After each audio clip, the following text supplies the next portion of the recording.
नमस्कार दोस्तों, स्वागत है आपका हमारे YouTube चैनल ज्ञान ओके में। आज की इस वीडियो में हम जानेंगे कि आप केंद्र विद्यालय में केवी एमपी कोटा से अपने बच्चे का एडमिशन कैसे कर सकते हैं और एमपी कोटा पाने के लिए क्या करना होगा। आज इस वीडियो में हम आपको सारी जानकारी देने वाले हैं, तो इस वीडियो के साथ अंत तक बने रहें। और साथ ही हम केंद्र विद्यालय एडमिशन से संबंधित वीडियोस पहले भी अपलोड कर चुके हैं, तो आप जाके एक बार उन्हें भी देख सकते हैं। तो दोस्तों, ये एमपी कोटा क्या है? एमपी कोटा से एडमिशन यानी आपके बच्चे का डायरेक्ट एडमिशन। हाँ दोस्तों, एमपी कोटा के तहत उन बच्चों का एडमिशन होता है जिन बच्चों का नाम माननीय एमपी द्वारा रिकमेंड किया जाता है, और इसका एक डायरेक्ट प्रोसेस होता है, यानी कि एमपी कोटा लोकसभा तथा राज्यसभा के माध्यम से एडमिशन के लिए कोई ऑनलाइन फॉर्म नहीं भरा जाता है।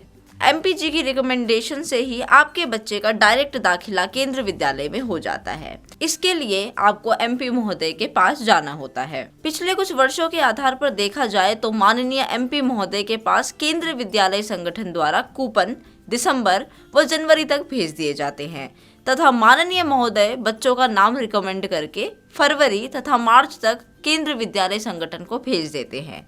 अब आपके मन में ये सवाल आ रहा होगा कि ये कूपन क्या है। तो दोस्तों, केंद्र विद्यालय संगठन द्वारा प्रत्येक माननीय एमपी को एक प्रिस्क्राइब्ड फॉर्मेट दिया जाता है, जिस पर माननीय एमपी बच्चों के नाम को रिकमेंड कर सकते हैं। इसी को कूपन भी बोला जाता है, और यह कूपन दिसंबर व जनवरी तक एमपी तक पहुंचा दिए जाते हैं, और उसके बाद एमपी महोदय बच्चों का नाम रिकमेंड करके फरवरी व मार्च महीने तक केंद्र विद्यालय संगठन को भेज देते हैं।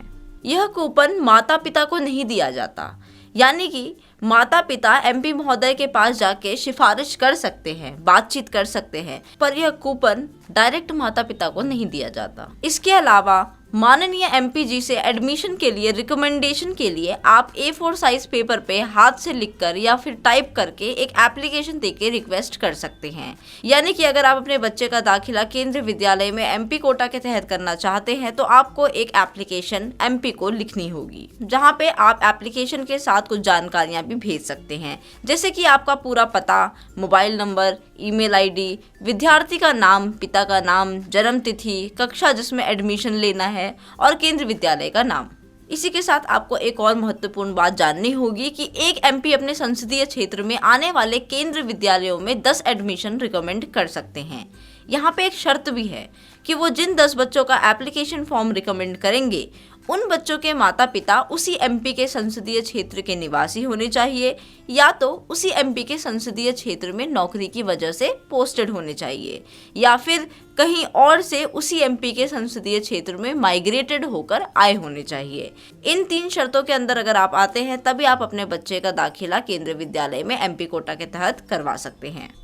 और अगर ऐसा हो कि किसी एमपी के संसदीय क्षेत्र में एक भी केवी नहीं आ रहे हैं, तो वो अपने संसदीय क्षेत्रों से जुड़े हुए संसदीय क्षेत्रों में आने वाले केंद्र विद्यालयों में एडमिशन को रिकमेंड कर सकते हैं। राज्यसभा के मेंबर भी 10 एडमिशन रिकमेंड कर सकते हैं।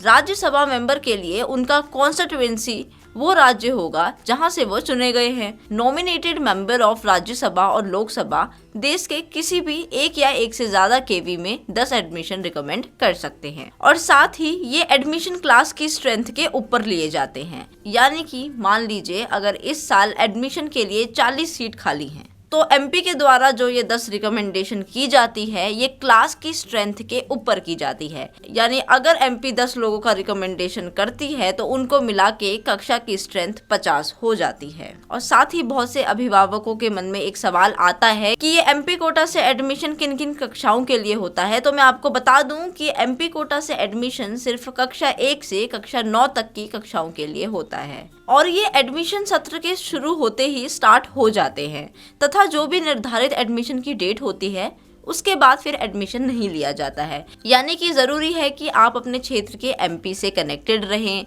उनसे बातचीत करना शुरू करें, क्योंकि अगर एक बार डेट निकल गई तो उसके बाद आपके बच्चे का एडमिशन नहीं हो पाएगा। इसके साथ ही एक और पॉइंट है कि जिस भी बच्चे का एडमिशन माननीय एमपी द्वारा रिकमेंड किया जाता है वो बच्चा केवीएस एडमिशन गाइडलाइन के हिसाब से एलिजिबल होना चाहिए। अब क्या है ये केवीएस एडमिशन गाइडलाइन? आपने केवीएस की वेबसाइट पर देखा होगा कि एक गाइडलाइन का कॉलम है जिसमें एज क्राइटेरिया की भी बात की गई है, यानी कि केवीएस एडमिशन में 5 साल से 7 साल के बीच के बच्चों का एडमिशन किया जाता है। तो अगर आप एमपी कोटा से भी दाखिला कराना चाह रहे हैं तो आपका बच्चा भी इस एज क्राइटेरिया में फिट होना चाहिए।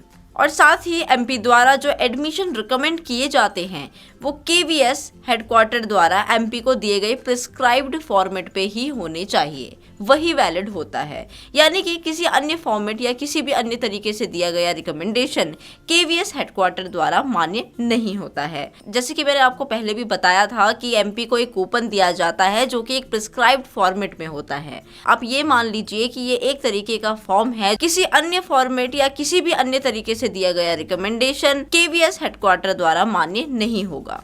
तो दोस्तों, यह थी केंद्रीय विद्यालय एडमिशन से जुड़ी एक बहुत महत्वपूर्ण जानकारी। आई होप आपको ये वीडियो पसंद आई होगी और इसी तरह की इन्फॉर्मेटिव वीडियोस पाने के लिए हमारे साथ बने रहिए। हमारे चैनल को लाइक करें, सब्सक्राइब करें, शेयर करें और वीडियो के नीचे दिए गए बेल आइकन को दबाना ना भूलें। धन्यवाद।